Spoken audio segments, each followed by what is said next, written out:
जायरो एक बिल्कुल नॉर्मल लड़के की तरह मॉडर्न जापान में रहता था, लेकिन एक दिन उसे पता चला कि वो जानवरों की बातें समझ और उनसे बात कर सकता है। उस दिन के बाद उसकी पूरी जिंदगी बदल गई। बचपन में स्कूल के कुछ लड़के उसे रोज तंग करते थे। वो उसे फ्रीक कहकर मजाक उड़ाते थे, लेकिन जायरो चुप रहने वालों में से नहीं था। हर बार जवाब सीधा मुक्के से देता था। एक दिन फिर लड़ाई करके घर लौटा। वो अपने पेट डॉग नचाई के पास जाकर बैठ गया। नचाई प्यार से पूछता है कि क्या आज फिर किसी से फाइट हुई है। जायरो उदास होकर बताता है कि स्कूल वाले उसे अजीब समझते हैं, इसलिए उसके पास लड़ने के अलावा कोई ऑप्शन ही नहीं बचता। नचाई शांत आवाज में कहता है कि लोगों की बातों का बुरा मत मान। एक दिन तुझे समझ आ जाएगा कि तेरे अंदर कितनी खास ताकत छुपी हुई है। समय धीरे धीरे बीत जाता है। अब जायरो बड़ा और काफी स्ट्रांग जवान बन चुका होता है, लेकिन एक चीज बिल्कुल भी नहीं बदली, उसका झगड़ों में पड़ने का शौक। एक दिन वो ब्रिज के नीचे खड़े 3 स्कूल पंक्स के सामने पहुंच जाता है। उनमें से एक धमकी देता है कि उनका सेनपाई डीमन लीग का लीडर है, इसलिए जायरो को संभल कर बात करनी चाहिए। लेकिन जायरो बिना डरे आराम से नाक साफ करते हुए कहता है उसे किसी सेनपाई से कोई फर्क नहीं पड़ता, और उसके हिसाब से वो सिर्फ एक बेवकूफ है। ये सुनते ही एक गुंडा गुस्से में सीधा पंच मार देता है, पर गायरो उससे बहुत तेज निकलता है। वो अटैक को आसानी से डॉज करता है और एक ही किक में उस लड़के को सीधा नदी में गिरा देता है।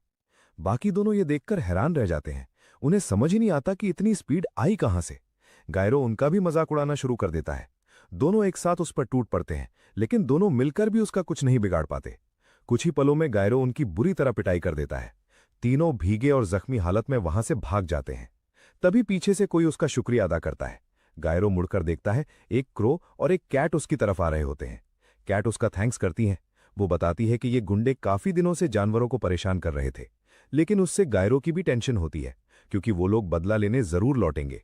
गायरो मुस्कुराकर कहता है कि उसे ऐसे लोगों से डील करना अच्छी तरह आता है। फिर वो दोनों को अलविदा कहकर घर की तरफ चल पड़ता है। घर पहुंचते ही उसका फादर उसका इंतजार कर रहा होता है। एक नजर देखते ही उसे समझ आ जाता है कि गायरो फिर किसी से लड़कर आया है। वो गुस्से में डांटते हुए कहता है, मैंने तुझे निंजा बनना इसलिए नहीं सिखाया था कि तू सड़कों पर गुंडागर्दी करे। गैरो भी तुरंत जवाब दे देता है, आज के जमाने में किसी को निंजास की परवाह ही नहीं है, ये सब सिर्फ वक्त की बर्बादी है।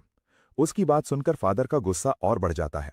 वो तुरंत उसकी तरफ निंजा स्पाइक्स फेंक देता है, लेकिन गैरो उन सबको आसानी से बच जाता है। इसके बाद फादर अपनी पुरखों की कटाना निकालते हैं। वो बताते हैं कि ये तलवार एडो पीरियड से उनके परिवार में चली आ रही है। उनके पुरखों को ये बैटलफील्ड में बहादुरी दिखाने के इनाम में मिली थी। फादर कहते हैं कि एक दिन इसी विरासत को गैरो को आगे बढ़ाना होगा, लेकिन गैरो हंस पड़ता है। उसे लगता है ये तलवार सिर्फ नकली शो पीस है। ये सुनकर फादर बिना देरी के तलवार खींच लेते हैं। अब गैरो की सारी हिम्मत हवा हो जाती है। वो घर के अंदर भागते हुए माफी मांगने लगता है।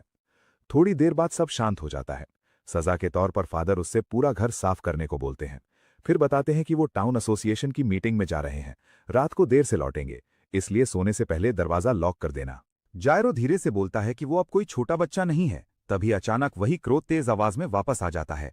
वो घबरा कर कहता है कि बहुत बड़ी इमरजेंसी हो गई है। जंगल में एक कैट बुरी तरह जख्मी पड़ी है। जायरो बिना वक्त गवाए उसके पीछे जंगल की तरफ दौड़ पड़ता है। थोड़ी देर बाद वो उस कैट तक पहुंच जाता है। कैट खून से लकपत जमीन पर पड़ी होती है। जायरो ध्यान से चेक करता है। उसे एहसास होता है कि कैट अभी भी जिंदा है। अब उसके दिमाग में सिर्फ एक सवाल घूम रहा होता है, आखिर जंगल में ऐसा क्या हुआ जिसने इस बेचारी कैट को इस हालत में पहुंचा दिया। जायरो जल्दी से उस कैट के पास बैठ जाता है। वो बार बार उसे आवाज देकर चेक करता है कि कहीं उसकी सांसें रुक तो नहीं गई। तभी कैट के अंदर कुछ अजीब सा हिलने लगता है, जैसे उसकी रूह के अंदर कोई अंधेरी ताकत अचानक जाग उठी हो। जायरो बिना कुछ सोचे कैट को अपने घर ले आता है। वो उसके जख्मों का इलाज करता है। धीरे धीरे कैट की हालत सुधरने लगती है। कुछ देर बाद उसकी आंखें खुल जाती हैं। जायरो उसके लिए कैट फूड लेकर रूम में आता है। कैट को होश में देखकर वो चैन की सांस लेता है। उसे लगता है कि अब सबसे बड़ा खतरा टल चुका है। जायरो मुस्कुराते हुए उसका नाम पूछता है। वो कहता है कि हर आवारा जानवर का भी कोई ना कोई नाम तो होता है। कैट हल्का सा हंस पड़ता है। वो ताना मारते हुए कहता है कि नाम जानकर भी क्या करोगे, इंसान तो वैसे भी जानवरों की जुबान समझ ही नहीं सकते। लेकिन अगले ही पल जायरो उसकी बात का सीधा जवाब दे देता है। ये देखकर कैट की आंखें फट जाती हैं। वो घबराकर सीधा बेड के नीचे छुप जाता है। जायरो उससे प्यार से बाहर आने को कहता है। वो समझाता है कि उसे डरने की बिल्कुल जरूरत नहीं है। कैट चुपचाप जायरो को महसूस करने की कोशिश करता है। वो उसके अंदर किसी भी जादुई एनर्जी को ढूंढता है, लेकिन उसे कुछ भी महसूस नहीं होता। उसके सामने सिर्फ एक नॉर्मल इंसान खड़ा होता है। फिर भी वो समझ नहीं पाता कि जायरो जानवरों की लैंग्वेज कैसे समझ रहा है। जायरो एक नया आइडिया सोचता है। वो अपना सीक्रेट वेपन निकालता है, एक packet tasty kitty treats. Treats की खुशबू आते ही कैट का डर हवा हो जाता है। वो धीरे से बेड के नीचे से बाहर आ जाता है और मजे से खाना खाने लगता है। जायरो उसे देखकर खुश हो जाता है। पेट भरने के बाद कैट फाइनली अपनी सच्चाई बताता है। वो कहता है कि वो असल में एक नॉर्मल कैट नहीं है, उसका नाम रेगो है और वो एक अमर जीव है। लोग उस जाति को मोनोके कहते हैं। जायरो ये सुनकर बिल्कुल कंफ्यूज हो जाता है। उसे लगता है कि रेगो कुछ ज्यादा ही अजीब बातें कर रहा है। तब रेगो सब कुछ डिटेल में समझाता है। मोनोके ऐसे जादुई जीव होते हैं जो अपनी मर्जी से इंसान या जानवर का रूप ले सकते हैं, लेकिन ज्यादातर ह्यूमंस को उनके बारे में कोई आइडिया नहीं होता। कुछ मोनोके इंसानों के बीच छुपकर रहते हैं और कुछ जंगल और पहाड़ों की तन्हा जिंदगी पसंद करते हैं। जायरो फिर पूछता है कि उसकी ये हालत किसने की। रेगो बताता है कि उस पर एक दूसरे मोनोके ने हमला किया था। जायरो हैरान होकर वजह पूछता है। रेगो कहता है कि उसे पूरी बात खुद भी नहीं पता। वो सिर्फ इतना जानता है कि बहुत लंबी नींद के बाद जब वो जागा तब उसने खुद को कई मोनोके से घिरा हुआ पाया। वो सब उसकी मदद चाहते थे, लेकिन रेगो ने साफ मना कर दिया। इसके बाद सबने मिलकर उस पर हमला कर दिया और उसे मौत के करीब छोड़ दिया। जायरो पूछता है कि जब वो भी मोनोके थे तो तुमने उनकी हेल्प क्यों नहीं की। रेगो का चेहरा सख्त हो जाता है। वो कहता है कि उसे ऐसे लोगों से नफरत है जो अपनी कमजोरी छुपाने के लिए किसी और की ताकत का सहारा लेते हैं। ये बात जायरो के दिल को छू जाती है। रेगो फिर कहता है कि शायद तुम मेरी बात पर यकीन भी नहीं करोगे। जायरो हल्का सा मुस्कुरा देता है। वो मानता है कि ये सब सुनने में बहुत अजीब लग रहा है, लेकिन इसका मतलब ये नहीं कि वो रेगो पर भरोसा नहीं करेगा। आखिर वो खुद जानवरों से बात कर सकता है। उसके सामने मोनोके की बात इतनी भी नामुमकिन नहीं लगती। शाम होते ही जायरो रेगो को नहलाता है। तब उसकी नज़र एक हैरान कर देने वाली बात पर पड़ती है। रेगो के सारे जख्म लगभग पूरी तरह भर चुके होते हैं। अब जायरो को यकीन हो जाता है, रेगो सच में कोई आम कैट नहीं है। वो हंसकर कहता है कि पहले उसे लगा था रेगो बस दर्द की वजह से उल्टी सीधी बातें कर रहा है। फिर जायरो अपनी पुरानी यादों में खो जाता है। वो बताता है कि रेगो उसे अपने पुराने डॉग नचाई की याद दिलाता है। दोनों की पर्सनालिटी बिल्कुल अलग थी, लेकिन दोनों में एक अजीब सी अपनेपन की फीलिंग थी। जायरो याद करता है कि बचपन में जब स्कूल से पिटकर घर आता था तब नाचाई हमेशा उसे अपने साथ नहाने के लिए बुलाती थी। उसके साथ वक्त बिताते ही उसका सारा दर्द और गुस्सा खत्म हो जाता था। रात गहरी हो जाती है। जायरो आराम से सो जाता है, लेकिन आधी रात को रेगू चुपके से खिड़की पर चढ़ जाता है। वो धीरे से जायरो का शुक्रिया अदा करता है और कहता है कि उसने उसकी जान बचाई है। ये एहसान वो कभी नहीं भूलेगा, लेकिन अब उसे यहां से जाना होगा। रेगू खिड़की से बाहर छलांग लगा देता है। नीचे उतरते ही उसे महसूस होता है उसके जख्म तो भर गए हैं, पर उसकी असली ताकत अभी वापस नहीं आई। जैसे ही वो आगे बढ़ने लगता है, पीछे से जायरो की जम्हाई भरी आवाज सुनाई देती है। जायरो पूछता है कि इतनी रात को कहाँ जा रहे हो। रेगू बुरी तरह घबरा जाता है। उसे समझ ही नहीं आता कि जायरो इतनी जल्दी नीचे कैसे पहुंच गया, लेकिन जायरो उस सवाल का जवाब देने के मूड में नहीं होता। वो सिर्फ इतना कहता है, इस हालत में बाहर निकलना बिल्कुल भी ठीक आइडिया नहीं है। रेगू ठंडी आवाज में कहता है कि उसके जाने से जायरो का कोई लेना देना नहीं है। जायरो तुरंत जवाब देता है, आखिर उसकी जान मैंने ही बचाई थी। रेगो बिना इमोशन के कहता है, मैंने कभी तुमसे मुझे बचाने को नहीं कहा था। जो भी किया तुमने अपनी मर्जी से किया, और वैसे भी अगर मैं जंगल में मर भी जाता मुझे कोई अफसोस नहीं होता। ये सुनकर गैरो हैरान रह जाता है। वो पूछता है कि आखिर तुम ऐसी बात क्यों कर रहे हो। रेगो फिर वही जवाब देता है, ये मेरी पर्सनल बात है, तुम इसमें मत पड़ो। अब गैरो का सब्र टूट जाता है। वो कहता है कि जब तक सच नहीं बताओगे मैं तुम्हें यहां से जाने नहीं दूंगा। बस इतना सुनते ही रेगो का चेहरा बदल जाता है। उसके आसपास का माहौल अचानक भारी हो उठता है। काली डिमोनिक एनर्जी उसके शरीर से निकलने लगती है। वो गुस्से में गैरो पर चीखता है, चुप हो जाओ और वापस जाकर सो जाओ, वरना तुम्हारा गला चीरने में मुझे एक पल भी नहीं लगेगा।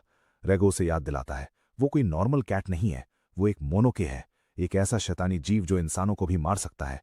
इसलिए गैरो के लिए सबसे बेहतर यही होगा कि वो उससे जितनी दूर रहे उतना अच्छा है। गैरो उसकी बात सुनकर एक पल के लिए बिल्कुल चुप हो जाता है, लेकिन तभी पीछे से किसी और की आवाज सुनाई देती है। दोनों एक साथ मुड़कर देखते हैं। उनके घर के आंगन में एक बहुत ही बड़ा और डरावना आदमी खड़ा होता है। रेगो के चेहरे का रंग उड़ जाता है। उसे समझ आ जाता है अब भागने का मौका उसके हाथ से निकल चुका है। उधर गायरो उस अनजान आदमी को घूरते हुए पूछता है, क्या बिना परमिशन किसी के घर घुसना तुम्हारी आदत है? वो आदमी ठंडी मुस्कान के साथ कहता है, थोड़ी देर में तुम वैसे भी जिंदा नहीं बचोगे। इतना कहकर उसका हाथ अचानक बदलना शुरू हो जाता है। पल भर में वो एक भयानक डिमोनिक आर्म बन जाता है और सीधा गायरो पर वार करता है। लेकिन अटैक लगने से पहले ही रेगो जोर से गायरो को धक्का दे देता है। गायरो दूर जा गिरता है और रेगो बिना रुके जंगल की तरफ भाग पड़ता है। बड़ा मोनोके भी तुरंत उसके पीछे दौड़ लगाता है। गायरो कुछ पल के लिए वहीं खड़ा रह जाता है। उसे समझ ही नहीं आता कि अभी हुआ क्या है। उधर रेगो अपनी पूरी ताकत से जंगल के अंदर भाग रहा होता है। उसे बस इतना करना है कि किसी तरह थोड़ा फासला बना ले, लेकिन उसके पुराने जख्म अभी भी उसका साथ नहीं दे रहे। उसकी स्पीड पहले जैसी नहीं बची। इसी कमजोरी का फायदा उठाकर बड़ा मोनोनोके हवा में ही उसे पकड़ लेता है और जोर से जमीन पर दे मारता है।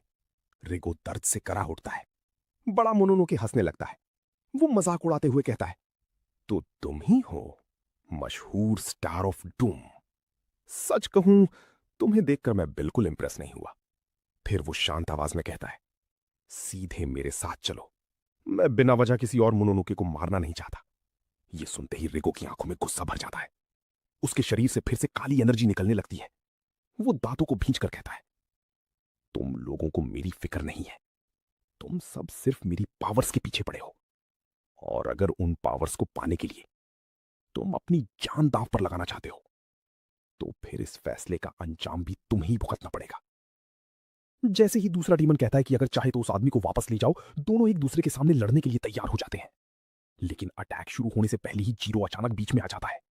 अपनी तलवार से वो सीधा डीमन के हाथ काट देता है। डीमन भी शॉक हो जाता है। रीगो हैरान रह जाता है। वो गुस्से में जायरो से पूछता है कि क्या उसे अपनी जान की कोई परवाह नहीं। रीगो उसे तुरंत वहां से भागने को कहता है, लेकिन जायरो साफ बोल देता है कि अगर रीगो अब मर गया तो उसकी सारी मेहनत बेकार हो जाएगी, इसलिए वो किसी भी हाल में उसे मरने नहीं देगा। रीगो और भी गुस्से में आ जाता है। वो समझाता है कि ये आम लोगों की लड़ाई नहीं बल्कि डीमंस की जंग है, पर तब तक बहुत देर हो चुकी होती है। बड़ा डीमन गुस्से से दहाड़ता है। अगले ही पल उसका पूरा शरीर बदलने लगता है। कुछ ही सेकंड्स में वो एक बहुत ही डरावना और विशाल मॉन्स्टर बन जाता है। मॉन्स्टर हैरान होता है। उसे समझ ही नहीं आता कि एक इंसान उसकी शक्ल देखकर भी डरा क्यों नहीं। इसलिए वो बिना वक्त गवाए जायरो पर सीधा हमला कर देता है।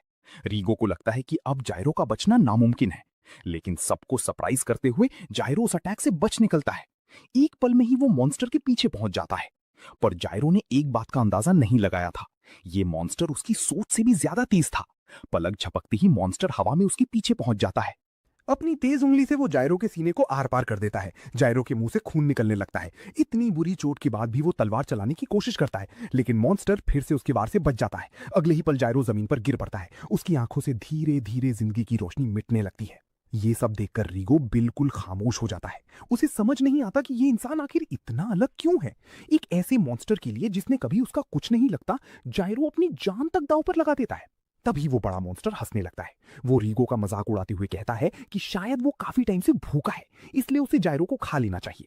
उसकी ताकत भी वापस आ जाएगी और फिर दोनों अच्छी तरह लड़ सकेंगे। रीगो धीरे से उसकी तरफ मुड़ता है। इस बार उसकी आंखों में सिर्फ गुस्सा होता है। वो मॉन्स्टर को चुप रहने के लिए कहता है। एक पल के लिए रीगो भी सोचता है कि अगर वो जायरो को खा ले तो उसकी सारी पावर्स वापस आ सकती हैं। इसीलिए वो अपनी बची हुई सारी स्पेक्ट्रल पावर गायरो के अंदर ट्रांसफर कर देता है।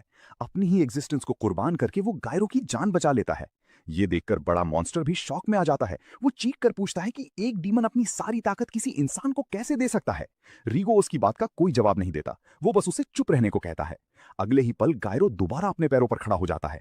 उसे बिल्कुल समझ नहीं आता कि उसके साथ क्या हुआ। रीगो उससे कहता है कि अभी सवाल पूछने का वक्त नहीं है, पहले इस मॉन्स्टर को खत्म करना होगा। मॉन्स्टर लगातार हमले करता रहता है। गायरो हर वार से मुश्किल से बचता रहता है। इसी बीच रीगो उसे सही वक्त का इंतजार करने को कहता है। गायरो घबराकर बोलता है कि वो इतने बड़े मॉन्स्टर को हरा ही नहीं सकता, लेकिन रीगो उसे यकीन दिलाता है। वो कहता है कि बस मेरे सिग्नल पर एक पंच मारना। गायरो बिना हिचकिचाए उसकी बात मान लेता है। जैसे ही परफेक्ट टाइमिंग मिलती है, वो अपना पूरा जोर लगाकर एक ही मुक्का मारता है।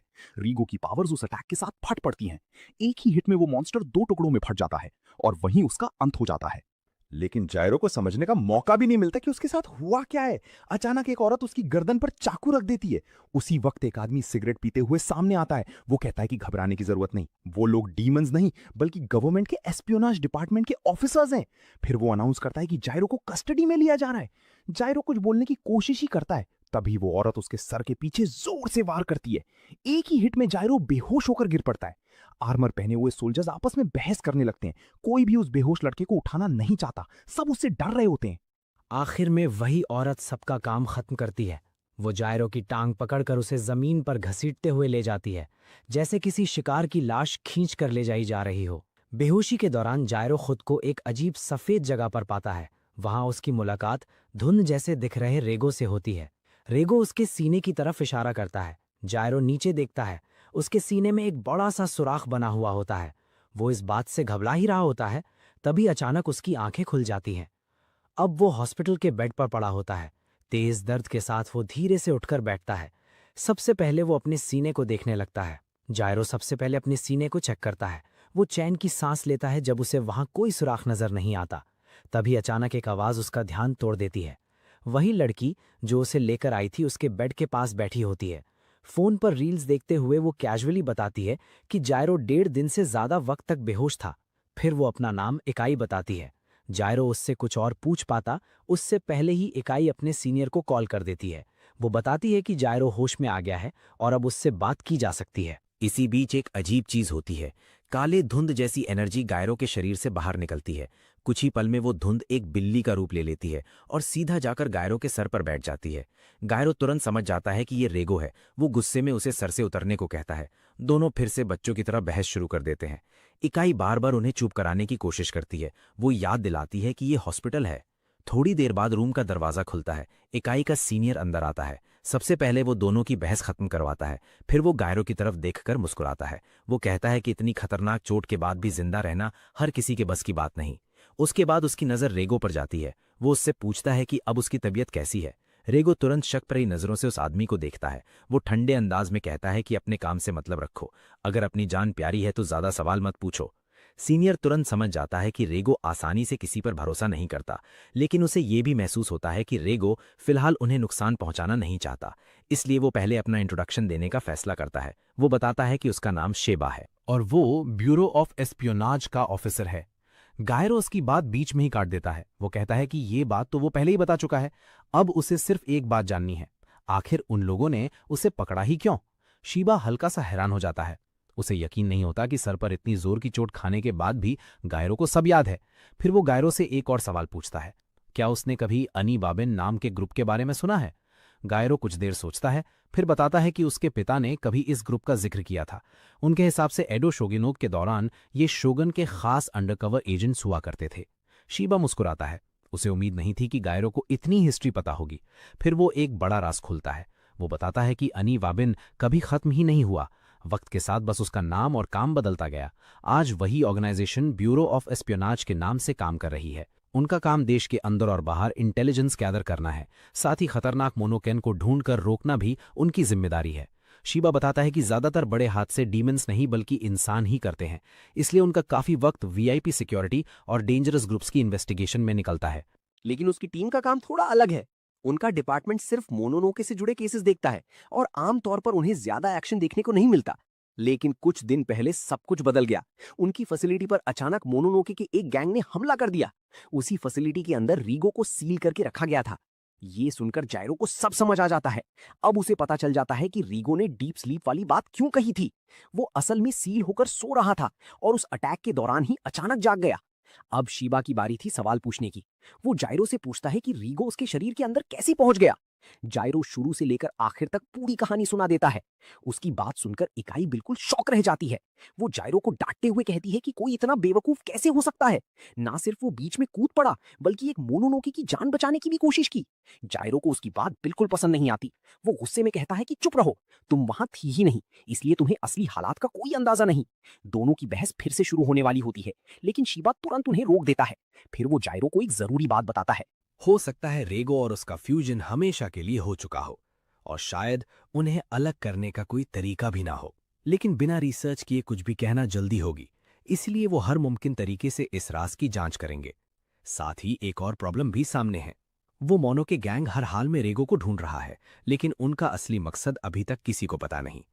इसी वजह से ब्यूरो ने एक फैसला लिया है। फिलहाल गायरो उनकी प्रोटेक्शन में रहेगा। ये सुनकर गायरो तुरंत मना कर देता है, लेकिन शेबा शांत आवाज में कहता है कि अब उसके पास ज्यादा ऑप्शंस नहीं बचे, क्योंकि उसके गायब होने की रिपोर्ट पहले ही दर्ज करवाई जा चुकी है। शेबा बताता है कि अगले दिन गायरो को एक और सिक्योर फैसिलिटी में शिफ्ट किया जाएगा। वो साफ वार्निंग देता है कि हॉस्पिटल के बाहर हर जगह गार्ड्स तैनात हैं, इसीलिए भागने की कोशिश करना बेकार होगा। थोड़ी देर बाद गायरो अपने रूम में अकेला बैठा बोर हो रहा होता है। उसे लगने लगता है कि क्या अब उसकी पूरी जिंदगी इसी तरह कैद होकर गुजरेगी। तभी रेको हंस पड़ता है। वो याद दिलाता है कि उसने पहले ही गायरो को दूर रहने की वार्निंग दी थी, लेकिन उसने किसी की बात नहीं सुनी। रेगो बताता है कि ब्यूरो वही लोग हैं जिन्होंने कभी उसे सील करके बंद कर दिया था। इसलिए उनसे इंसानों जैसा बर्ताव एक्सपेक्ट करना बेकार है। और एक और खतरा अभी भी बाकी है। जो मोनो के गैंग रीगो की ताकत चाहता था, वो अब भी आज़ाद घूम रहा है। वो लोग इतनी आसानी से हार मानने वाले नहीं। जल्द ही वो गायरो तक पहुंचने की कोशिश करेंगे। रेगो अपनी बात पूरी भी नहीं कर पाता। गायरो अचानक बेड से उठ खड़ा होता है। वो पूरे कॉन्फिडेंस के साथ कहता है कि अब यहां से भागने का वक्त आ गया है। उसे किसी और के रूल्स के हिसाब से जीना मंजूर नहीं। रेगो तुरंत मना करता है। वो याद दिलाता है कि रूम के बाहर गार्ड्स खड़े हैं और इस बार वो गायरो की किसी नई मुसीबत में मदद नहीं करेगा। गायरो बस हल्का सा मुस्कुरा देता है। वो कहता है कि इस बार सब कुछ वो अकेला संभाल लेगा। फिर उसकी नज़र खिड़की के बाहर बैठे कौवों पर पड़ती है। रूम के बाहर 2 स्पेशल एजेंट्स पहरा दे रहे होते हैं। तभी अंदर से अचानक बहुत शोर सुनाई देता है। दोनों तुरंत दरवाज़ा खोल देते हैं। जैसे ही दरवाज़ा खुलता है, कौवों का पूरा झुंड उन पर टूट पड़ता है। एजेंट्स कुछ समझ ही नहीं पाते। इसी अफरा तफरी का फायदा उठाकर गायरो रूम से बाहर निकल जाता है और हॉस्पिटल से सफलता से भाग जाता है। शाम ढलने तक वो हॉस्पिटल से काफी दूर एक पुल पर खड़ा होता है। वो कौवों का दिल से शुक्रिया अदा करता है। इनाम के रूप में उन्हें स्नैक्स का एक पैकेट दे देता है। उसके बाद गायरो सीधा अपने घर की तरफ निकल पड़ता है।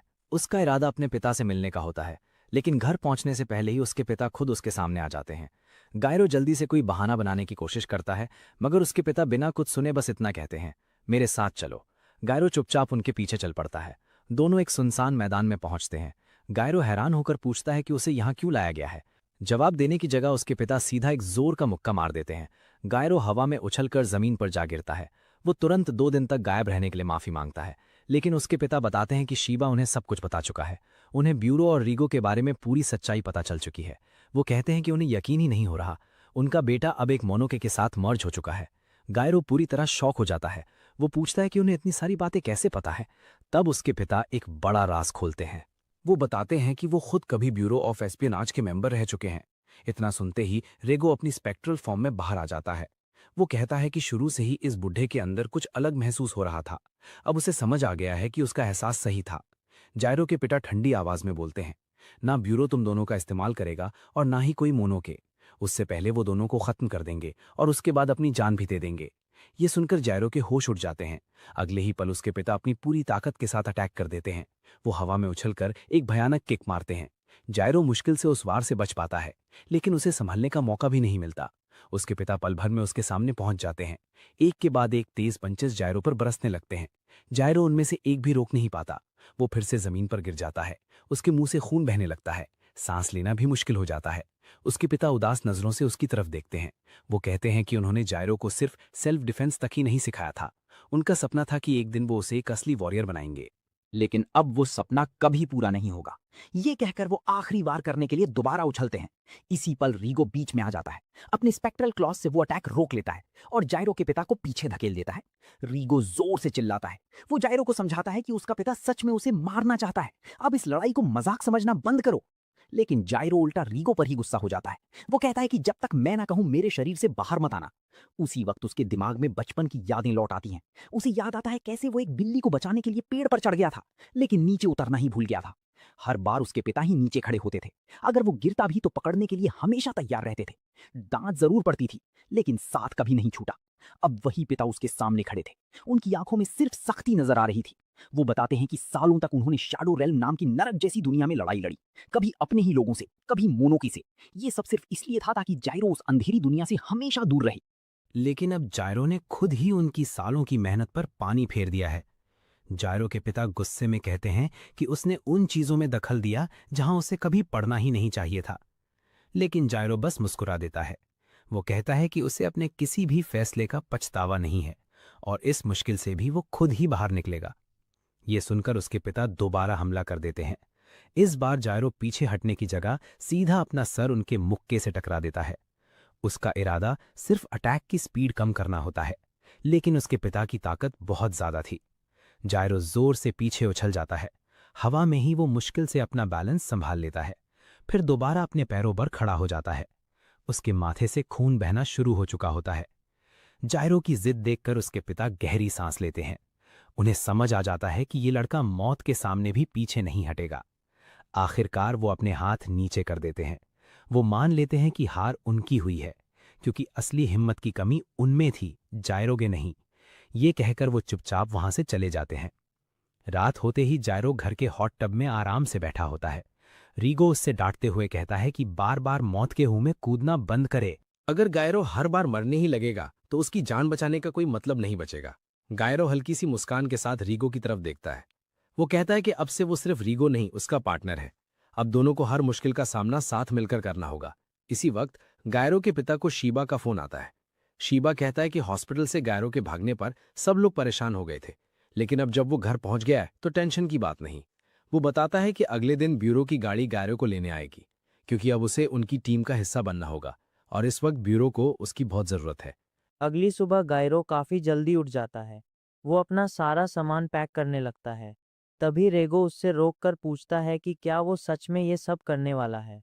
रेगो को लगता है कि गायरो बिना सोचे समझे खुद को खतरे में डाल रहा है।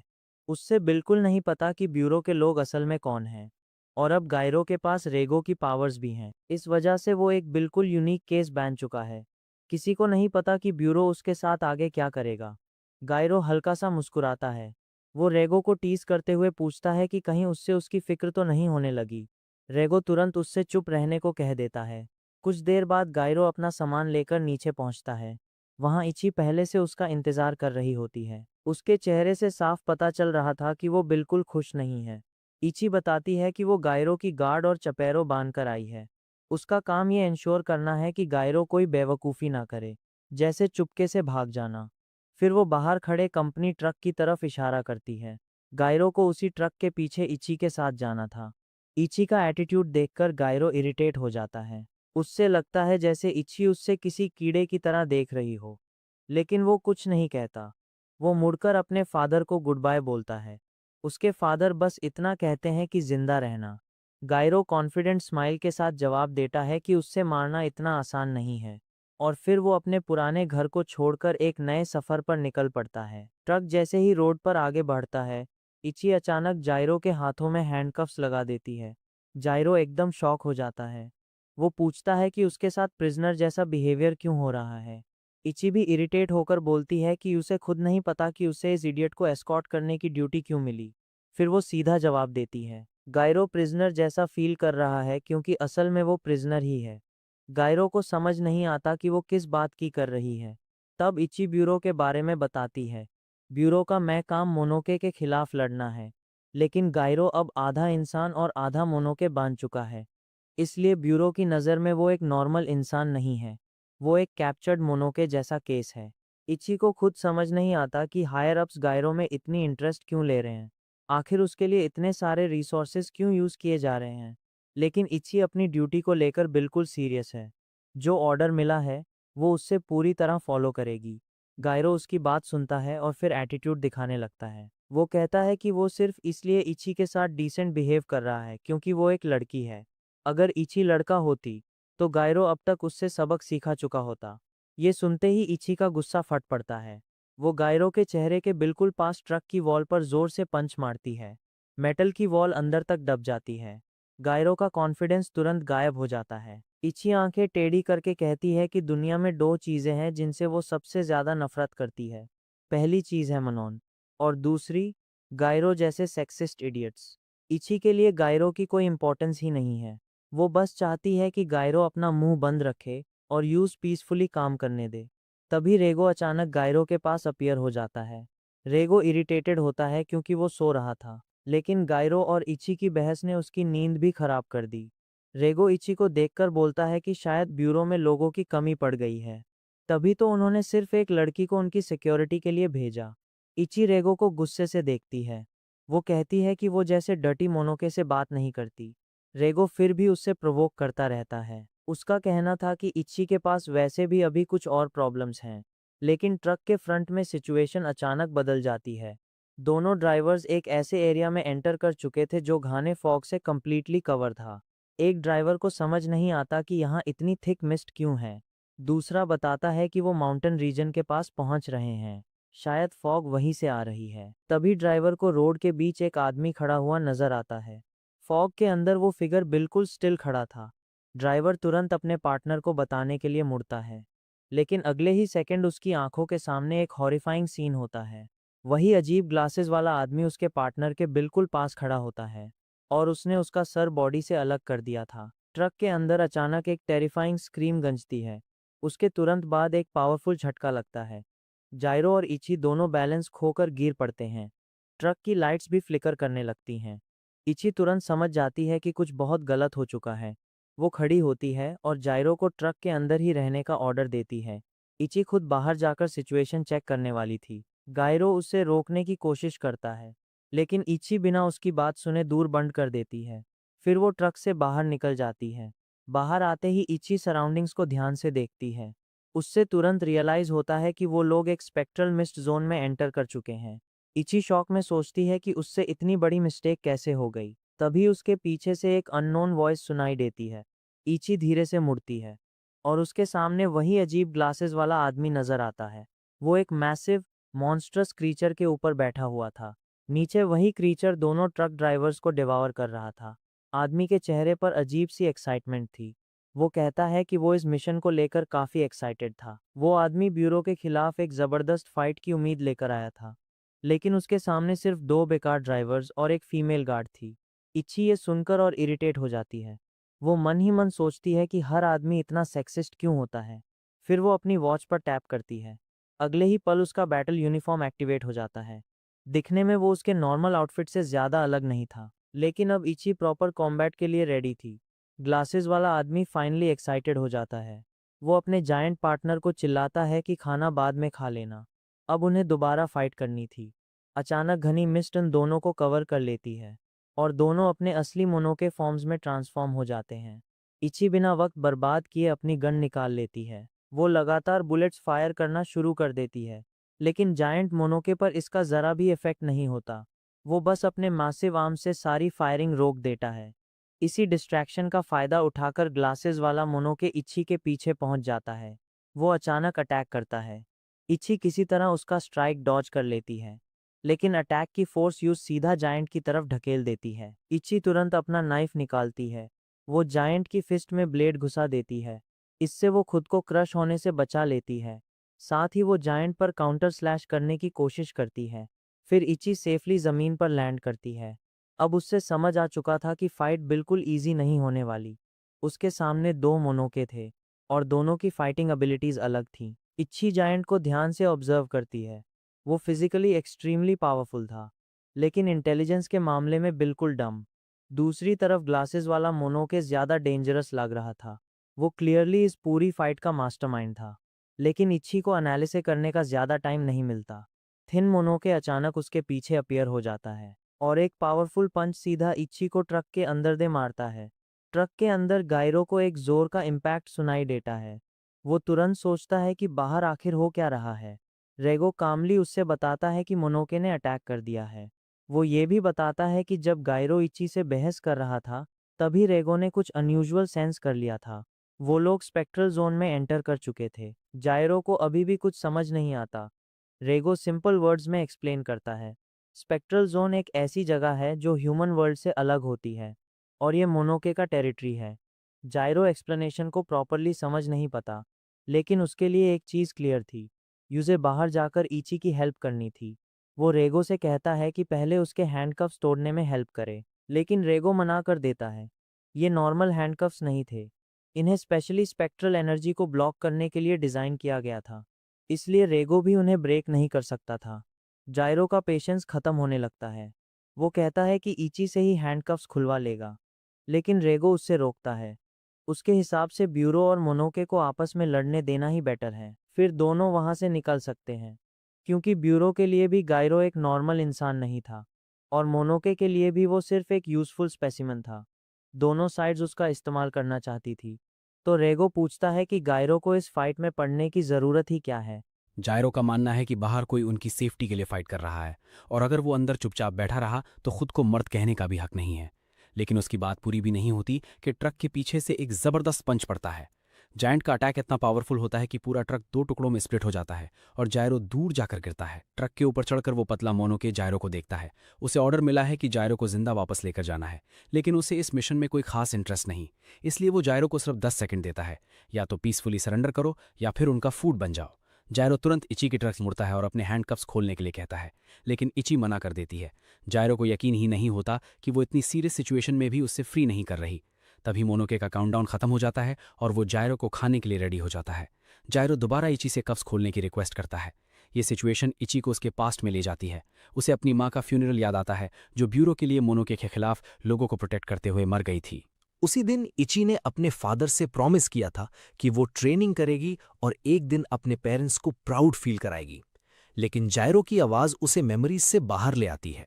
जायरो समझ जाता है कि इची अपना ड्यूटी परफेक्टली कंप्लीट करना चाहती है और इस वक्त उसका ड्यूटी का मतलब है जायरो को कफ से फ्री करना। जायंट दोबारा अटैक करने ही वाला होता है कि इची फाइनली डिसीजन लेती है। वो डीप ब्रेथ लेती है, अपनी ब्लेड से जायरो के हैंडकफ्स कट कर देती है और उसकी सारी पावर्स रिलीज हो जाती हैं। जायरो बिना वक्त वेस्ट किए हवा में जंप करता है। रेगो की पावर के साथ मिलकर वो एक डेवस्टेटिंग पंच जायंट पर लैंड करता है। इम्पैक्ट इतना मैसिव होता है कि वो जायंट कंप्लीटली डिस्ट्रॉय हो जाता है। पतला मोनोके जायरो की पावर देखकर शॉक में रह जाता है, लेकिन इची उसे रिएक्शन का मौका भी नहीं देती।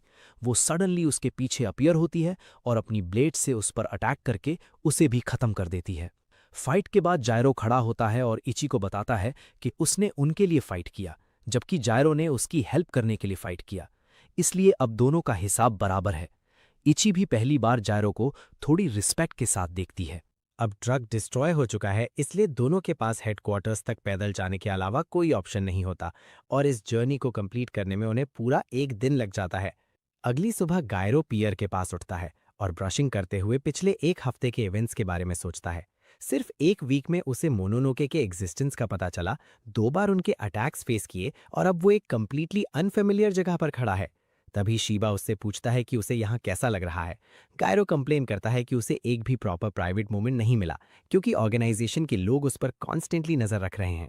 शीबा एक्सप्लेन करता है कि सर्वेलेंस गायरो की सेफ्टी और ऑर्गेनाइजेशन दोनों के लिए जरूरी है। ये जगह सेकेंड स्क्वाड का हेडक्वार्टर्स है और अब गायरो भी यहीं एक एजेंट के तौर पर काम करेगा। शीबा उनकी स्क्वाड का नाम भी रिवील करता है, ब्लैक टॉर्च। लेकिन गायरो को इस सब में ज्यादा इंटरेस्ट नहीं है। शीबा के सामने अब एक और प्रॉब्लम है। गायरो को सिर्फ रिक्रूट करना इनफ नहीं होगा, उसे टीम के साथ प्रॉपर्ली वर्क करना भी सिखाना पड़ेगा। तभी एक कार हेडक्वार्टर्स के पास आकर रुकती है। उसमें से एक यंग वुमन बाहर निकलती है और सबको गुड मॉर्निंग कहती है। शीबा उसका इंट्रोडक्शन कराता है। ये हाना है, सेकेंड स्क्वाड की असिस्टेंट चीफ। हाना के साथ एक और यंग मैन भी कार से बाहर निकलता है। वो गायरो की एज का ही लगता है और हाना की इतनी तारीफ करता है कि उसकी एक्साइटमेंट ईजिली नोटिस हो जाती है। शीबा बताता है कि उस लड़के का नाम रे है। वो भी एक रुकी एजेंट है जो ब्लैक टॉर्च ज्वाइन कर रहा है। लेकिन रे का बैकग्राउंड ऑर्डिनरी नहीं है। वो इची की तरह एक फेमस स्पाई फैमिली से बिलोंग करता है। गायरो को रे पहली नज़र में ही पसंद नहीं आता। वेयर हाउस के अंदर पहुंचने के बाद रे सीधा इची के पास जाता है और उसकी ब्यूटी की तारीफ करता है, जिससे इची ब्लश करने लगती है। लेकिन अगले ही मोमेंट रे गायरो की तरफ डिस्गस्ट के साथ देखता है और उससे सवाल करने लगता है कि आखिर ये लड़का है कौन। रे का गायरो को देखने का एटीट्यूड बिल्कुल क्लियर था। उसे समझ ही नहीं आ रहा था कि गायरो जैसा कोई आउटसाइडर उनकी यूनिट का पार्ट कैसे बन गया। एटमॉस्फेयर गर्म होने ही वाला था कि शीबा ने दोनों के बीच फाइट करवाने का डिसीजन ले लिया। वेयरहाउस के बाहर दोनों शोडाउन के लिए रेडी हो जाते हैं। अब ये सिर्फ एक नॉर्मल स्पारिंग मैच नहीं था। दोनों ये प्रूव करना चाहते थे कि टीम में असली स्ट्रॉन्ग गाय कौन है। तभी गायरो के पीछे रीगो अपीयर होता है। वो नींद से बोर होकर कंप्लेन करता है कि उसे पीसफुली नैप भी नहीं लेने दिया जा रहा। गायरो उसे वापस सोने के लिए बोलता है क्योंकि उसने रीगो का बुलाया ही नहीं था। लेकिन रीगो बताता है कि उससे रे की नज़रें क्लियरली फील हो रही थी। रे उससे भी कंटिन्यूसली स्टेयर कर रहा था और रीगो को ये इग्नोर करना पॉसिबल नहीं लगा। गायरो एक्सप्लेन करता है कि रे एक्चुअली उससे फाइट करना चाहता है, इसी वजह से सब यहाँ खड़े हैं। रीगो को इस फाइट में बिल्कुल इंटरेस्ट नहीं होता और वो वापस सोने के लिए चला जाता है। अब रे अपनी स्वॉर्ड रेडी करता है। गायरो तुरंत शीबा से कंप्लेन करता है कि रे को वेपन क्यों मिला है जबकि वो खुद एम्प्टी हैंडेड है। शीबा बताती है कि रे एक पुरानी फैमिली से बिलोंग करता है जिन्होंने शोगन की सर्विस की थी। उसकी फैमिली जनरेशन से स्वॉर्ड्समैनशिप में एक्सपर्ट रही है। उनके एंसेस्टर्स ने शोगन और प्रिंसेस को भी स्वॉर्ड फाइटिंग सिखाई थी। लेकिन शेबा ये भी क्लियर कर देती है कि जायरो को भी अपनी चॉइस का वेपन लेने की परमिशन है। रे जायरो को एक्साइटेड होकर चैलेंज करता है कि वो अपना नया वेपन यूज करे और बिल्कुल होल्ड बैक ना करे। जायरो रेगो की तरफ पॉइंट करके क्लियर करता है कि रेगो कोई वेपन नहीं बल्कि एक कैट है और इस डुअल का उससे कोई लेना देना नहीं। जायरो रेगो को फाइट के बीच इंटरफेयर ना करने के लिए बोलता है। रेगो भी सीधा कह देता है कि उससे कोई इंटरेस्ट नहीं है और वो वापस सोने जा रहा है। अगले ही मोमेंट वो डिसअपियर हो जाता है, लेकिन तभी रे अपनी स्वॉर्ड जमीन पर गिरा देता है और जायरो की तरफ पीठ करके खड़ा हो जाता है। जायरो कंफ्यूज हो जाता है। रे एक्सप्लेन करता है कि अगर वो अपने नॉर्मल स्टाइल में फाइट करेगा तो बैटल कुछ ही सेकंड्स में खत्म हो जाएगी। उसके हिसाब से ये स्पेक्टेटर्स के लिए भी बोरिंग होगा, इसलिए वो फाइट को थोड़ा फेयर बनाने के लिए अपनी आंखें तक बंद करने का डिसीजन लेता है। रे का ये एटीट्यूड जायरो को और भड़का देता है। जायरो गुस्से में उससे चैलेंज करता है और डिसाइड करता है कि अब वो उसके फेस पर सीधा पंच मारेगा। सब लोग देख रहे होते हैं और गायरो सडनली रे की तरफ स्प्रिंट करता है। वो हवा में जंप करके रे के हेड के पीछे पंच मारने की पोजीशन में आ जाता है। रे समुंदर की तरफ फेस करके आंखें बंद किए खड़ा रहता है। इची को डाउट होता है कि शायद गायरो फुटस्टेप्स हाइड करने की कोशिश कर रहा है, लेकिन शेबा के अकॉर्डिंग गायरो इतना हॉट हेडेड है कि वो इतना कॉम्प्लिकेटेड प्लान सोच ही नहीं रहा होगा। प्रॉब्लम यह है कि रे के पास ऑलमोस्ट 360 डिग्री अवेयरनेस है। उसकी सेंसिंग एबिलिटी उसे एक मूविंग बॉल ऑफ प्लेट्स जैसा बना देती है और एग्जैक्टली उसी मोमेंट रे रिएक्ट करता है। बिना आंखें खोले रे लाइटनिंग फास्ट स्पीड से टर्न करता है, स्वॉर्ड ड्रॉ करता है और एक ही स्ट्राइक में गायरो के फेस पर हिट कर देता है। गायरो सीधा जमीन पर जा गिरता है। इची को गायरो के लिए बुरा लगता है, लेकिन रे ऑलरेडी फाइट एंड करने की बात करने लगता है। उसका मानना है कि अगर ये बैटल कंटिन्यू हुई तो गायरो सीरियसली हर्ट हो सकता है, क्योंकि वो ऐसे स्वॉर्ड स्ट्राइक्स हैंडल नहीं कर पाएगा। लेकिन शेबा रे को रोक देता है और उसे पीछे देखने के लिए कहता है। रे जैसे ही मुड़ता है, उसके सामने गायरो दोबारा खड़ा होता है। गायरो अपने कपड़ों से डस्ट हटाता है और कैजुअली बोलता है कि ये बस एक स्क्रैच था। रे भी मान लेता है कि गायरो की रेजिलियंस एक्सपेक्टेड से काफी ज्यादा है। गायरो फिर रिवील करता है कि बचपन से उसका ग्रैंडफादर उसे ब्रूटली ट्रेन करता रहा है, इसलिए रे की सोर्ड्समैनशिप के कुछ स्ट्राइक्स उसे इजीली डाउन नहीं कर सकते। लेकिन गायरो की एक बात रे को इंस्टेंटली ट्रिगर कर देती है। गायरो ने सोर्ड्समैनशिप को सिर्फ एक प्ले जैसा ट्रीट कर दिया था। रे के लिए सोर्ड्समैनशिप कोई गेम नहीं है, ये उसके फैमिली को जेनरेशन से इनहेरिट हुई एक डेडली आर्ट है, एक ऐसी टेक्निक जिसका पर्पस ही किल करना है। और रे के अकॉर्डिंग इस सीक्रेट फैमिली आर्ट का डिसरिस्पेक्ट करना डेथ वर्दी ऑफेंस है। गायरो बस स्माइल करता है। अब उसे समझ आ चुका था कि रे को प्रोवोक करने का परफेक्ट पॉइंट क्या है, और गायरो के लिए फाइट अब और इंटरेस्टिंग होने वाली थी। रे गायरो को पनिश करने के लिए रेडी हो जाता है। इची को भी फील हो जाता है कि अब फाइट इंटरेस्टिंग होने वाली है, इसलिए वो हना से रिकॉर्डिंग प्रॉपरली करने के लिए कहती है। गायरो एक बार फिर रे की तरफ सीधा रश करता है। रे को लगता है कि गायरो बस वही सेम स्ट्रैटेजी रिपीट करने वाला है, बार बार चार्ज करो और तब तक ट्राई करते रहो जब तक अटैक काम ना कर जाए। लेकिन इस बार रे फाइट को जल्दी फिनिश करना चाहता है। वो एक पावरफुल स्वॉर्ड स्लैश के साथ गायरो को खत्म करने के लिए अटैक करता है, और तभी अनएक्सपेक्टेड चीज होती है। जैसे ही रे की स्वॉर्ड गायरो तक पहुंचती है, ब्लेड 2 टुकड़ों में टूट जाती है। रे कुछ समझ भी नहीं पाता कि गायरो का पावरफुल पंच सीधा उसके फेस पर लगता है और वो जमीन पर जा गिरता है। रे को समझ नहीं आता कि उसकी स्वॉर्ड कैसे टूट गई, लेकिन थोड़ी देर सोचने के बाद उसे पूरी स्ट्रैटेजी समझ आ जाती है। गायरो का टारगेट पहले से रे नहीं बल्कि उसकी स्वॉर्ड थी। पहली बार जब रे ने गायरो को स्ट्राइक किया था, गायरो ने उस अटैक को सिर्फ सर्वाइव नहीं किया था, उसने रे के मूवमेंट और टाइमिंग को ऑब्जर्व कर लिया था। जब रे ने सेकंड टाइम ऑलमोस्ट वही अटैक रिपीट किया, गायरो ऑलरेडी उसकी टाइमिंग कैलकुलेट कर चुका था। इसलिए एग्जैक्ट मोमेंट पर गायरो ने काउंटर करके स्वॉर्ड को हिट कर दिया और उसे तोड़ दिया। गायरो हंसकर कहता है कि अब दोनों इक्वल पोजीशन पर है। फर्क सिर्फ इतना है कि रे के पास अब वो स्वॉर्ड भी नहीं है जिसे वो अपना बिगेस्ट एडवांटेज समझ रहा था। गायरो उसे सरेंडर करने का चांस देता है। लेकिन रे इतनी आसानी से हार मानने वाला नहीं था। वो अपने फेस से ब्लड वाइप करता है, ग्लासेस दोबारा पहनता है और बिना रुके जायरो की तरफ फिर से चार्ज कर देता है। अब fight completely close range brawl में बदल जाती है। दोनों एक दूसरे पर पंचेस रेन कर देते हैं। एक पंच जायरो के फेस पर लगता है, फिर रे को पंच मिलता है। दोनों बार बार एक दूसरे को हिट करते रहते हैं और आखिर में कंटिन्यूस इम्पैक्ट्स के बाद दोनों एक साथ नॉकआउट हो जाते हैं। कुछ देर बाद रे को होश आता है। आंखें खोलते ही वो देखता है कि जायरो पास ही जमीन पर बैठा हुआ है। जायरो बताता है कि वो सिर्फ कुछ मिनट्स पहले ही उठा है। मतलब रिजल्ट क्लियर है, फाइट ड्रॉ थी। लेकिन रे एक इंपॉर्टेंट बात एडमिट करता है, जायरो उससे पहले होश में आ गया था। जायरो उसकी तरफ जूस का कैन थ्रो करता है और बताता है कि अगर वो नॉट चाहता तो पहले अटैक में ही जायरो को फिनिश कर सकता था, और अगले अटैक में उसकी सोर्ड तोड़ पाना भी सिर्फ इसलिए पॉसिबल हुआ क्योंकि वो एक वुडन रेप्लिका थी। अगर सोर्ड असली होती तो जायरो का बचना ऑलमोस्ट इम्पॉसिबल था। अपनी डिफीट एक्सेप्ट करते हुए जायरो फाइनली जेंटलमैन की तरह हार मान लेता है। नर्ड भी जायरो के सडन मैच्योरिटी वाले एटीट्यूड से थोड़ा सरप्राइज्ड होता है, लेकिन ये रिस्पेक्ट ज़्यादा देर टिक नहीं पाता। जैसे ही नर्ड जूस कैन खोलने की कोशिश करता है, कैन के अंदर की सोडा सीधा उसके ऊपर फट पड़ती है। जायरो दूर खड़ा पागल की तरह हंस रहा होता है, क्योंकि उसने कैन देने से पहले उसे जानबूझकर बहुत शेक किया था। गुस्से में राय क्रश्ड कैन को जायरो के फेस पर वापस थ्रो करता है और दोनों साथ में शेड के अंदर चले जाते हैं। उधर हैना दोनों बॉयज को लेकर वरिड होती है। उसे डाउट होता है कि क्या ये दोनों एक्चुअल मिशन के लिए रेडी भी हैं। लेकिन शेबा के अकॉर्डिंग आज का सेशन सिर्फ एक फन एक्टिविटी था। असली टेस्ट कल फील्ड में होने वाला था। हैना ये सुनकर और भी सरप्राइज्ड हो जाती है, क्योंकि जायरो और बाकी बॉयज अभी भी कंप्लीट रुकीज थे। शीबा हाउएवर मानता है कि रियल मिशन से बेटर ट्रेनिंग और कुछ नहीं हो सकती। और अगले ही मॉर्निंग जायरो, इची और रे अपनी फर्स्ट मिशन के लिए रेडी हो जाते हैं। है ना, तो एक्साइटमेंट में ऑलमोस्ट कंट्रोल ही लूज कर देती है। मिशन स्टार्ट करने से पहले शीबा उन्हें उनके स्पेशल सूट्स के फीचर समझाता है। लेफ्ट रिस्ट के बटन को होल्ड करते ही सूट ट्रांसफॉर्म होकर नॉर्मल एवरीडे क्लोथ्स में कन्वर्ट हो जाता है, जिससे वो पब्लिक के बीच इजीली ब्लेंड कर सकते हैं।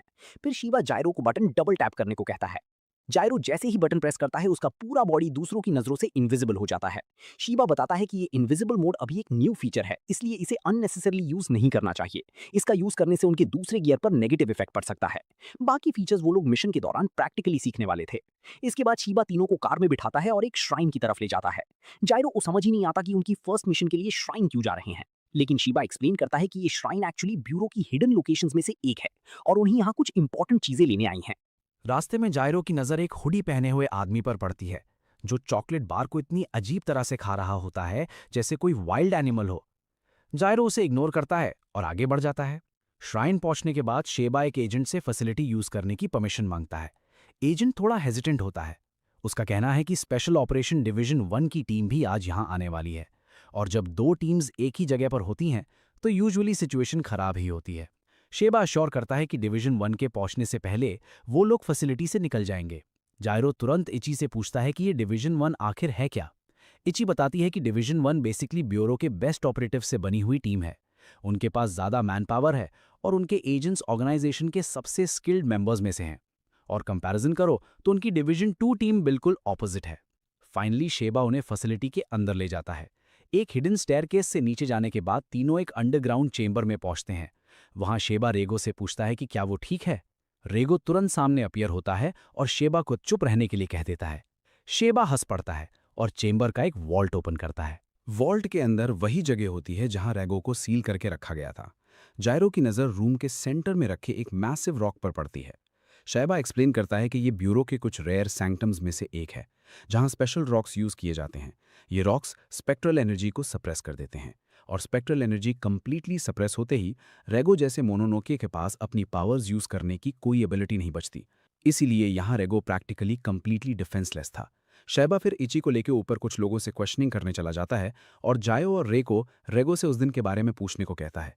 जायरो सीधा रेगो से उस इंसिडेंट के बारे में सवाल करता है, लेकिन रेगो का आंसर अनएक्सपेक्टेड होता है। उसे खुद नहीं पता कि जिस दिन उसे सील किया गया उस दिन एग्जैक्टली क्या हुआ था। उसकी मेमोरी में उस इवेंट का कोई क्लियर रिकॉर्ड नहीं है।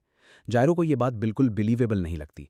वो रेगो से कहता है कि इतनी इंपॉर्टेंट इवेंट को कोई कैसे भूल सकता है, लेकिन रेगो गुस्से में क्लियर कर देता है कि उसके पास जायरो से झूठ बोलने की कोई वजह नहीं है। और अब सबसे बड़ा क्वेश्चन ये था, अगर रीगो को खुद याद नहीं कि उसे सील किसने और क्यों किया, तो उस दिन एक्चुअली हुआ क्या था। रीगो के पास उस दिन की कोई मेमोरी नहीं थी, और जायरो कुछ आर्ग्यू करता उससे पहले ही रे एक्सप्लेन करती है कि ऐसे केसेस में एमनीशिया होना इम्पॉसिबल नहीं है, इसीलिए चांसेस ज़्यादा हैं कि रीगो सच बोल रहा है। रे के अकॉर्डिंग रीगो को शायद इसी तरह के एक स्पेशल रॉक के अंदर ट्रांसफर करके सील किया गया था। मोनोनोके के लिए ऐसी जगह किसी हेल से कम नहीं होती, और यहाँ से बाहर निकलने के बाद कोई भी कंप्लीटली अनहार्म्ड नहीं रहता। इसीलिए रे मानता है कि रीगो लकी था कि उसने सिर्फ अपनी कुछ मेमोरीज लूज की। फिर रे रीगो से एक और इम्पॉर्टेंट सवाल करती है, जब वो अपनी लॉन्ग स्लंबर से उठा था तब एग्जैक्टली क्या हुआ था। रीगो बताता है कि आंखें खोलने पर उसने खुद को इसी चेंबर में कई मोनोनोके से घिरा हुआ पाया। उन्होंने उसके सामने एक टैबलेट रखा और उस टैबलेट के थ्रू एक आदमी उससे बात करने लगा। उस आदमी का ऑफर सिंपल था, वो रीगो की पावर चाहता था ताकि उसकी हेल्प से ह्यूमंस को एलिमिनेट किया जा सके। लेकिन रेगो को ह्यूमंस के खिलाफ जाने में कोई इंटरेस्ट नहीं था, इसलिए उसने उन सबको ट्रिक किया और किसी के कुछ समझने से पहले वहां से एस्केप कर गया। जायरो को ये पूरी सिचुएशन समझने का अपना ही तरीका नजर आता है। उसके अकॉर्डिंग अगर एनिमीज प्रॉब्लम क्रिएट कर रहे हैं तो उन्हें सीधा beat the crap out of them कर दो। रे तुरंत जायरो को इडियट बोलकर उसकी थिंकिंग को रिजेक्ट करती है।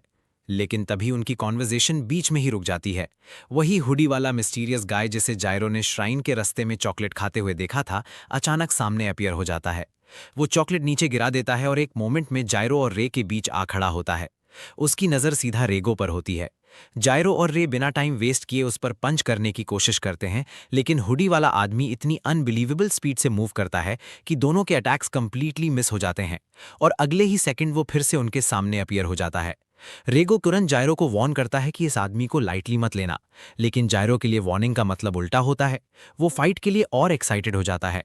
जायरो और रे अपने स्पेशल सूट्स एक्टिवेट करते हैं और जायरो सोचता है कि उनकी फर्स्ट मिशन अब फाइनली इंटरेस्टिंग होने वाली है। हुडी वाला गाय स्माइल करता है और फाइनली अपना नाम रिवील करता है, कोगा। और कोगा का गोल सिर्फ रीगो को कैप्चर करना नहीं था, वो खुद को फ्यूचर में इस दुनिया के सारे मोनोके का लॉर्ड बनाने वाला समझता था। जायरो को कोगा की बात बिल्कुल समझ नहीं आती, इसलिए वो रे से पूछता है कि ये आदमी आखिर बकवास क्या कर रहा है। रे के पास भी कोई प्रॉपर आंसर नहीं था। कोगा अपनी प्लान एक्सप्लेन करता है। उसके अकॉर्डिंग मोनोके का रूलर बनने के लिए उसे पहले एक एक्स्ट्रा सोर्स ऑफ पावर चाहिए और उस पावर के लिए उसकी नजर रीगो पर है। जायरो रीगो को देखकर मजाक करता है कि लगता है कोई उसके प्यार में पड़ गया है। रे हाउएवर कोगा की बातों को थोड़ा सीरियसली एनालाइज करती है। उसे लगता है कि कोगा शायद उन्हें डिसीव नहीं कर रहा, जो कुछ वो बोल रहा है वो जेन्युइनली उसकी बिलीफ लगती है। रे कोगा से सीधा पूछती है कि वो रीगो को ही क्यों चाहता है। कोगा का आंसर सरप्राइजिंगली सिंपल होता है। उसके अकॉर्डिंग रीगो ऑसम है, इनक्रेडिबली पावरफुल है और एक कंप्लीट बैडएस है।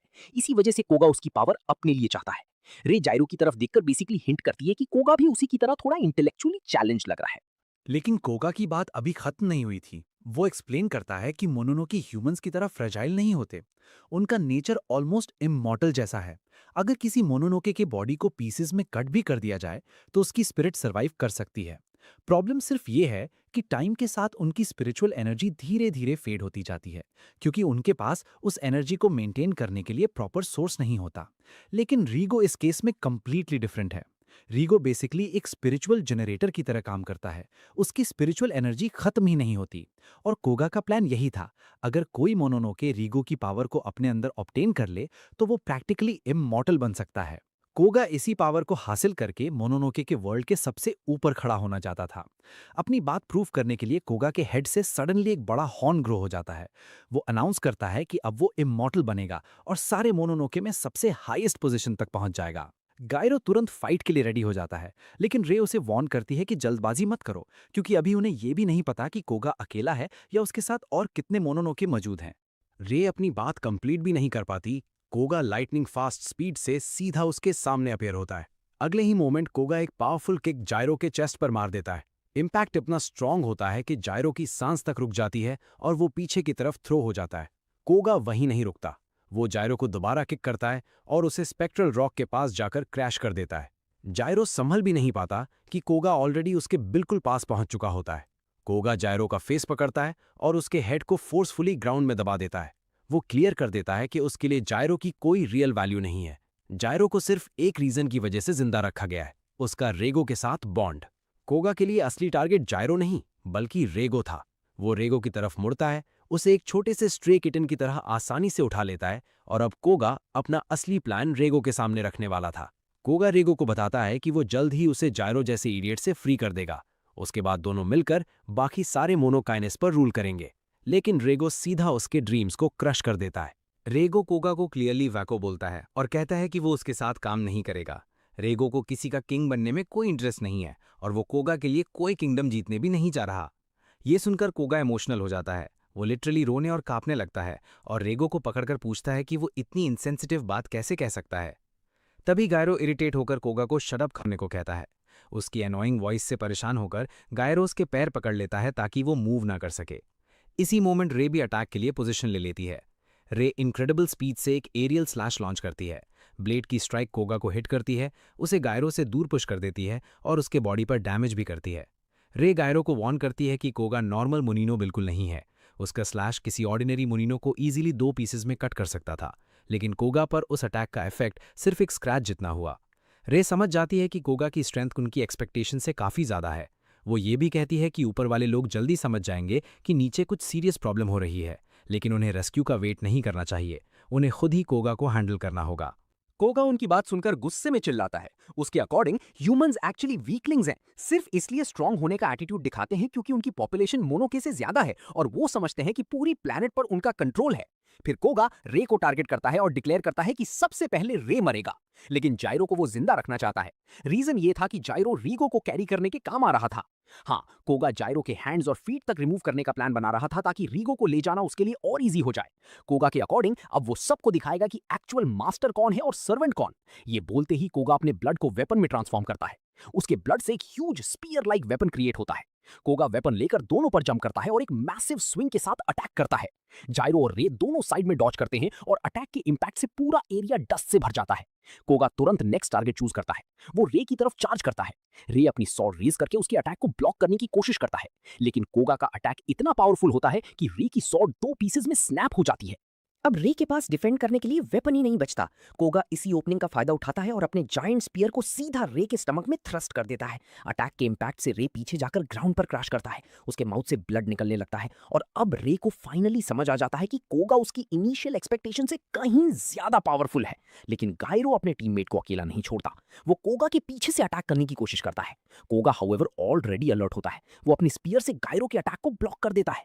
फिर कोगा गायरो की पावर को देखकर और गुस्सा हो जाता है। वो गायरो को पंच मारकर पीछे उड़ा देता है और टॉन्ट करता है। रेगो ने तुझे जो पावर दी है वो है कहां? पंच की फोर्स से गायरो दोबारा दूर जाकर ग्राउंड पर गिरता है। कोगा फिर रेगो की तरफ बढ़ता है। वो रेगो को बताता है कि जल्द ही वो उसे इस पथेटिक ह्यूमन से अलग कर देगा। उसके अकॉर्डिंग रेगो की पावर को अपने पास पाते ही वो फाइनली ट्रूली अलाइव फील करेगा। लेकिन तभी गायरो फिर से खड़ा हो जाता है। इस बार वो क्लियर कर देता है कि वो रेगो को कैरी करने वाला कोई सूटकेस नहीं है। गायरो रेगो की पावर को कॉल करता है। और रीगो भी एग्री करता है कि कोगा जेन्युइनली डिमेंटेड है और उसे एक प्रॉपर बीटिंग की जरूरत है। अगले ही मोमेंट रीगो की पावर गायरो के साथ कंबाइन होती है। गायरो के फिस्ट के अराउंड एक डार्क ब्लैक ऑरा फॉर्म होने लगता है। गायरो पूरी स्ट्रेंथ के साथ कोगा के फेस पर सीधा पंच मार देता है। इंपैक्ट इतना पावरफुल होता है कि पूरा चेंबर एक मैसिव डस्ट क्लाउड से कवर हो जाता है। रे रीगो की पावर देखकर शॉक हो जाती है, लेकिन जैसे जैसे डस्ट सेटल होती है कोगा फिर से नजर आता है। पंच ने कोगा को सीरियसली इंजर किया था, लेकिन वो अभी भी खड़ा था। मतलब गायरो की कंबाइंड अटैक भी उसे कंप्लीटली स्टॉप नहीं कर पाई। और सरप्राइजिंगली कोगा फिर अपने वियर्ड इमोशनल बिहेवियर पर आ जाता है। वो गायरो से रीगो को हैंडओवर करने की रिक्वेस्ट करता है क्योंकि उससे रीगो की पावर बहुत पसंद आ गई थी। गायरो हाउएवर सीधा रिफ्यूज कर देता है। तभी कोगा को एक और प्रॉब्लम का रियलाइजेशन होता है। रीइंफोर्समेंट्स आ रहे थे और जिस कंडीशन में कोगा अप था उसके लिए एक और टीम से फाइट करना स्मार्ट मूव नहीं था। इसलिए कोगा टेम्पररीली रिट्रीट करने का डिसीजन लेता है। जाने से पहले वो गायरो को वार्न करता है कि अपनी माउथ को कंट्रोल में रखे, वरना एक दिन उसकी वही बकबक उसकी डेथ का रीजन बनेगी। कोगा अपने सामने एक पोर्टल क्रिएट करता है और उसमें एंटर करके वहां से डिसअपीयर हो जाता है। और एग्जैक्टली उसी वक्त इची चेंबर में वापस पहुंचती है। लेकिन वो अकेली नहीं थी, उसके साथ एक और ओल्डर मैन भी था। तो इची के साथ जो ओल्डर मैन आया था वो फर्स्ट स्क्वाड का मेंबर था। कोगा के रिट्रीट करने के बाद सब फैसिलिटी से बाहर निकलते हैं और श्राइन के पास बैठ जाते हैं। उधर शीबा फर्स्ट स्क्वाड की लीडर से बात करता है। लीडर उससे वार्निंग देती है कि उसकी ये unnecessary activities eventually disciplinary hearing तक पहुंच सकती हैं। शीबा हाउएवर बिल्कुल रिलैक्स्ड रहता है और उसे टेंशन ना लेने को कहता है। लेकिन फर्स्ट स्क्वाड की लीडर उसकी बात को ज्यादा इंपॉर्टेंस नहीं देती। वो अपनी विप पर बैठती है और वहां से चली जाती है, शीबा और उसकी टीम को पीछे छोड़कर। शीबा फिर अपनी टीम की तरफ देखता है और एक इंटरेस्टिंग कंक्लूजन पर पहुंचता है। उसके अकॉर्डिंग रे और गायरो दोनों एंट्रेंस टेस्ट पास करने के लायक थे, क्योंकि उन्होंने एक सीरियसली पावरफुल मोनोके के अगेंस्ट खुद को कंप्लीटली हेल्पलेस होने से बचाया था। एंट्रेंस टेस्ट के बाद राय और जायरो दोनों क्वालिफाई कर जाते हैं, क्योंकि उन्होंने एक इनक्रेडिबली पावरफुल मोनोनोके के अगेंस्ट खुद को संभाल कर रखा था। लेकिन विक्ट्री के बावजूद राय बिल्कुल सेटिस्फाइड नहीं था। उसे बार बार वही मोमेंट याद आ रहा था जहां मोनोनोके के सामने वो ऑलमोस्ट हेल्पलेस था। राय को लगता है कि अगर उसकी यूनिफॉर्म प्रोटेक्शन के लिए ना होती तो शायद वो जिंदा भी नहीं बच पाता। इची भी अपनी परफॉर्मेंस को लेकर अपसेट थी। उसे लगता है कि अगर वो और स्ट्रांग होती तो सिचुएशन को पहले ही समझ जाती और राय की हेल्प कर पाती। दूसरी तरफ जायरो के दिमाग में एक अलग ही सवाल चल रहा था। आखिर कोगा का उन दोनों से क्या कनेक्शन था और वो उनसे चाहता क्या था? लेकिन शिबा उन्हें ज्यादा सोचने नहीं देता।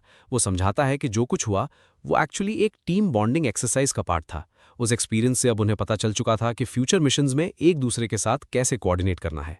अगली मॉर्निंग शिबा तीनों रुकीज को ट्रेनिंग के लिए बुलाता है। आज का सेशन कंडीशनिंग पर फोकस होने वाला था, लेकिन ट्रेनिंग प्रॉपरली स्टार्ट होती उससे पहले फैसिलिटी के ऊपर एक छोटी लड़की नजर आती है। वो बिना सोचे समझे ऊपर से जंप कर देती है, जैसे हवा में ग्लाइड कर लेगी।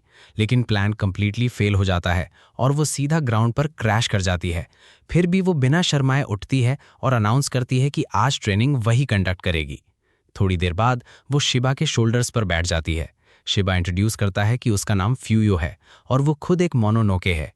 शिबा एक्सप्लेन करता है कि ब्यूरो नॉर्मली डेंजरस मोनोनोकेस को एलिमिनेट करता है, लेकिन जो मोनोनोकेस ह्यूमंस के लिए हॉस्टाइल नहीं होते, उन्हें स्पेयर करके उनके साथ कोऑपरेशन भी किया जा सकता है। फ्यूयो क्लियरली दिखाती है कि उसे ह्यूमंस के सामने झुकने का कोई इंटरेस्ट नहीं है, और उसका एटीट्यूड देखकर ये और ऑब्वियस हो जाता है क्योंकि वो अभी भी एक ह्यूमन के शोल्डर्स पर रॉयल्टी की तरह बैठी होती है। फिर उसकी नज़र रेगो पर पड़ती है। फ्यूयो से क्यूट और कडली स्ट्रे कहकर टीज करती है। रेगो भी चुप रहने वाला नहीं था और वो फ्यूयो को टाइनी पिप स्क्वीक कहकर जवाब देता है। कुछ ही सेकंड्स में दोनों एक दूसरे को इंसल्ट करने लगते हैं। शीबा फाइनली दोनों को रोक देता है क्योंकि एक्चुअल ट्रेनिंग अब स्टार्ट होने वाली थी। इस ट्रेनिंग का मेन पर्पस सिंपल था, लेकिन इजी बिल्कुल नहीं। शीबा बताता है कि मोनोनोकेस ह्यूमंस के माइंड पर हिप्नोसिस और इल्यूजनेशंस का इफेक्ट क्रिएट कर सकते हैं, इसलिए ब्यूरो के हर एजेंट को ऐसी मेंटल ट्रिक्स से खुद को फ्री करना आना चाहिए। और आज रुकीज को एग्जैक्टली इसी एबिलिटी की प्रैक्टिस करनी थी। फूयू अपनी पावर एक्टिवेट करती है और एक स्ट्रेंज फ्लोरल स्पेल के थ्रू तीनों रुकीज को एक जाइंट क्लोज्ड लोटस के अंदर ट्रैप कर देती है। अब राय जब आंखें खोलता है तो वो खुद को एक शैलो पॉन्ड के बीच पाता है। चारों तरफ वाटर और ब्लूमिंग लोटसेस के अलावा कुछ नजर नहीं आ रहा था। राय कंफ्यूज्ड होकर सोचता है कि ये जगह एग्जैक्टली है क्या और वो इस इल्यूजन से बाहर कैसे निकलेगा। तभी पॉन्ड के एज पर पहुंचते ही उसकी नजर सामने एक फेमिलियर केव पर पड़ती है। राय तुरंत खुद को रिमाइंड करता है कि जो कुछ भी वो देख रहा है वो रियल नहीं है, लेकिन उसके सामने केव से एक वाइट हेड यंग मैन बाहर निकलता है, हाथ में स्वॉर्ड लेकर। राय उसे पहचान लेता है। वो उसका अपना ब्रदर था। राय अपने माइंड को समझाने की कोशिश करता है कि ये सिर्फ फ्यूयो की इल्यूजन है, लेकिन उसका ब्रदर बिना रुके राय की तरफ अटैक कर देता है। राय को बैरली टाइम मिलता है। वो लास्ट मोमेंट पर अपनी स्वॉर्ड रेज करके इनकमिंग स्ट्राइक को ब्लॉक कर लेता है, लेकिन राय अकेला नहीं था जो अपने पास्ट का सामना कर रहा था। इची भी फ्यूयो की हेल्यूसिनेशन के अंदर एक कंप्लीटली डिफरेंट सीन में पहुंच चुकी थी। उसके सामने उसका चाइल्डहुड था। इची अपने यंगर वर्जन को देखती है जो अपनी मदर के साथ गार्डन में हैप्पीली प्लांट्स लगा रही होती है। उसकी मदर कैजुअली पूछती है कि बड़ी होकर क्या वो गार्डनर बनना चाहेगी। लिटिल इची का आंसर सिंपल था, वो अपने पेरेंट्स की तरह स्पाई बनना चाहती थी। लेकिन इसी पीसफुल मोमेंट के बीच उसकी मदर को एक वर्क कॉल मिलती है। जैसे हमेशा होता था, मिशन के लिए उसकी मदर घर से चली जाती थी। इस बार डिफरेंस सिर्फ इतना था कि वो कभी वापस नहीं आने वाली थी। मिशन के दौरान इची की मदर की डेथ हो जाती है और उसके बाद फ्यूनरल का सीन इची की मेमोरी में एक ब्लर की तरह रह जाता है। उस दिन के बाद उसकी लाइफ कंप्लीटली चेंज हो जाती है। जो लाफ्टर पहले उसकी एवरीडे लाइफ का पार्ट था, वो धीरे धीरे उससे बहुत दूर लगने लगा। इची ने अपनी सारी एनर्जी एजेंट बनने में लगा दी। वो हर दिन रनिंग करती, अपनी स्पीड इंप्रूव करती और खुद को पहले से स्ट्रॉन्गर बनाने की कोशिश करती रही। टाइम के साथ वो एक केपेबल एजेंट बन गई और फिर एक दिन उसे एक अंडरग्राउंड फैसिलिटी में बुलाया गया। वहाँ एक सीनियर एजेंट उसे उसके फादर का एक इंपॉर्टेंट नोट देता है। नोट के बारे में सुनने के बाद इची चेंबर के सेंटर में खड़ी एक स्टैचू को देखती है। स्टैचू बिल्कुल उसकी मदर जैसी दिखती थी। इची को यकीन ही नहीं होता कि ये सिर्फ एक स्टैचू नहीं है। उसके फादर के नोट में लिखा था कि उसकी मदर एक्चुअली एक मोनोनोके के स्पेल की वजह से स्टोन बन गई थी। लेकिन सबसे शॉकिंग बात यह थी कि उसकी मदर अभी भी अलाइव थी।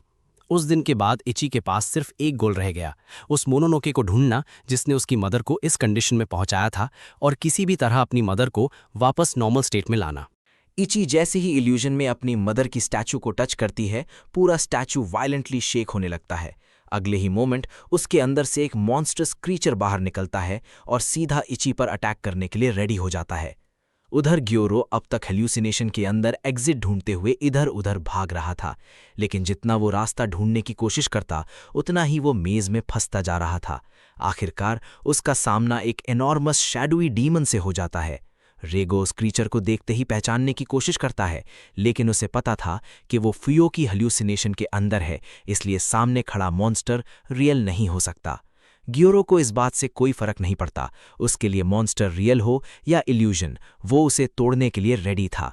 मीनवाइल केव के पास रे अपने पास्ट को याद कर रहा था। बचपन से ही उसकी ट्रेनिंग अपने ट्विन ब्रदर शिन के साथ होती थी। शिन सिर्फ कुछ मिनट्स बड़ा था, लेकिन स्वॉर्ड्समैनशिप में रे से हमेशा एक स्टेप आगे रहता था। हर स्पारिंग सेशन में शिन रे को ईजिली हरा देता था और रे जमीन पर गिर जाता था। एक बार ऐसा ही स्पारिंग सेशन हुआ जिसमें राय बुरी तरह हर्ट हो गया। राय अभी ग्राउंड पर पड़ा था जब उनके फादर ने शिन की स्वॉर्ड स्किल्स की तारीफ कर दी। शिन अपने फादर की प्रेस से खुश हुआ, लेकिन अगले ही सेकंड उसने राय को उठाया और उसकी इंजरीज को बैंडेज करना शुरू कर दिया। राय मजाक में कहता है कि अब उसके पास एक और स्कार आ गया है जिसे छपाना पड़ेगा। शिन उससे सॉरी बोलता है और एक्सप्लेन करता है कि उसका इतना हार्ड हिट करने का इंटेंशन नहीं था, लेकिन फाइट के फ्लो में वो खुद को कंट्रोल नहीं कर पाया। राय उसे रीअश्योर करता है कि शिन को अपनी स्ट्रेंथ बढ़ानी ही होगी, क्योंकि फ्यूचर में उसे क्लैन का लीडर बनना था, और अगर शिन को स्ट्रॉन्गर बनने के लिए राय को स्टेपिंग स्टोन बनना पड़े तो राय उसके लिए भी रेडी था। लेकिन शिन तुरंत इस बात को रिजेक्ट कर देता है। वो कहता है कि राय कभी भी उसका स्टेपिंग स्टोन नहीं हो सकता। चाहे फ्यूचर में फैमिली का हेड कोई भी बने, दोनों हमेशा ब्रदर्स रहेंगे।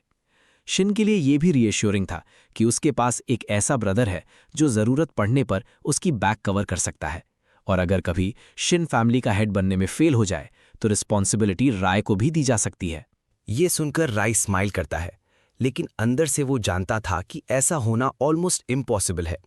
दोनों ट्विंस थे और बचपन से एक साथ बड़े हुए थे। फिर भी शिन हर इंपॉर्टेंट चीज़ में राय से थोड़ा बेटर था। स्वॉर्ड्समैनशिप हो या दूसरी एबिलिटीज, शिन हमेशा नेचुरली अहेड रहता। इसलिए राय ने धीरे धीरे ये एक्सेप्ट कर लिया था कि शायद उसकी लाइफ हमेशा शिन के शैडो में ही गुजरेगी, और अब उसे इस बात का बुरा भी नहीं लगता था। फिर वो दिन आ गया जो उनके पूरे फैमिली के फ्यूचर का डिसीजन लेने वाला था। ये था राइट ऑफ द स्वॉर्ड। उनके क्लैन में ये एक एंशिएंट रिचुअल था जिसके थ्रू फैमिली का नेक्स्ट हेड चूज किया जाता था। रिचुअल उनके घर के पीछे मौजूद एक डार्क केव में होता था, जिसके आसपास डेंस ट्रीज थे। केव के डीपेस्ट सेक्शन में जनरेशन से एक स्पेशल स्वॉर्ड सील्ड थी। उस स्वॉर्ड का नाम था हेल टेम्पेस्ट, लेकिन ये कोई नॉर्मल ब्लेड नहीं थी। कई साल पहले एक मोनोके उस स्वॉर्ड के अंदर पोजेस हो गया था। इसलिए राइट ऑफ द स्वॉर्ड का असली टेस्ट स्वॉर्ड को उठाना नहीं, बल्कि उसके अंदर मौजूद मोनोके स्पिरिट को ओवरकम करके ब्लेड को कंट्रोल करना था। राय ने बचपन में एक बार ये रिचुअल देखा था, लेकिन उसकी मेमोरी में उस दिन की सिर्फ एक चीज़ क्लियर थी, वो बहुत डरा हुआ था। अब शिन की टर्न थी। रिचुअल स्टार्ट होने से पहले उनके फादर ने शिन को वार्निंग दी कि स्वॉर्ड के अंदर मौजूद कर्स हर साल और पावरफुल होता जा रहा है, इसलिए शिन को अपनी पूरी विल पावर से उस कर्स का रेजिस्टेंस करना होगा। शिन फिर भी कॉन्फिडेंट था। वो स्माइल करता है और कहता है कि वो जल्दी ही वापस आ जाएगा। इस कॉन्फिडेंस के साथ शिन केव के अंदर चला जाता है। राय बाहर खड़ा रहता है, कंप्लीटली श्योर कि शिन किसी भी सिचुएशन में उस स्पिरिट को डिफीट कर लेगा, और सरप्राइजिंगली शिन की प्रिडिक्शन सही भी निकली। वो ज़्यादा देर अंदर नहीं रहा, लेकिन केव से बाहर जो इंसान निकला वो शिन नहीं था। स्वॉर्ड के कर्स ने उसे कंप्लीटली ओवर पावर कर दिया था। बाहर आते ही पजेस्ड शिन गार्ड्स पर अटैक करता है और उन्हें मार देता है। इसके बाद वो अपने ही फादर के सामने खड़ा हो जाता है। फादर और शिन के बीच डायरेक्ट बैटल शुरू हो जाती है। राय सब कुछ अपनी आंखों के सामने दिख रहा था, लेकिन शॉक इतना ज्यादा था कि वो कुछ कर ही नहीं पा रहा था। उसके सामने उसका भाई नहीं, बल्कि हेल टेम्पेस्ट के अंदर मौजूद मोनोनोके का इन्फ्लुएंस था। फाइनली बैटल का रिजल्ट सामने आता है। शिन अपने फादर से हार जाता है, लेकिन असली विनर शिन नहीं था। स्वॉर्ड के अंदर का मोनोनोके स्पिरिट कंट्रोल ले चुका था, और राय अब भी वहीं खड़ा था, हेल्पलेसली सब कुछ देखते हुए।